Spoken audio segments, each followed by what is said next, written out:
Bubusan natin yung return natin ng isang araw. Ayan siya. So kiniklaim po nila na hindi daw po ito madikit and mali daw yung size. So let's check tayo na. So let's open it.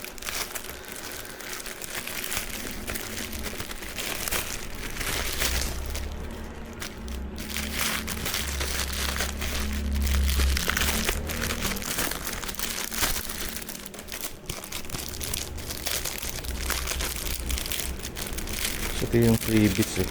Maliliit. Freebie lang yan.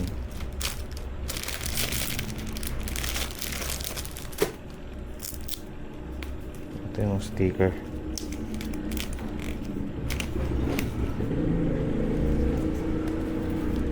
So ano bang size nito? Yung size niya is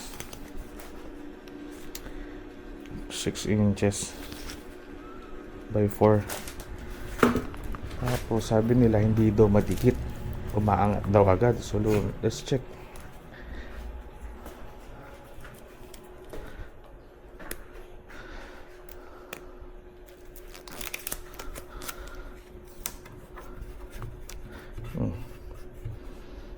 Hindi talaga sila didikit kasi hindi nila dinikit, ginanon lang nila eh.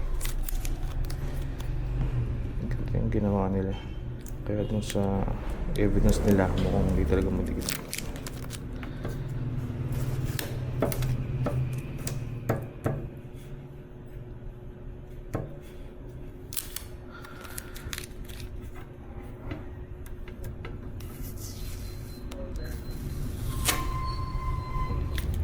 Yun yung pressure na papatunay na madikit yung sticker.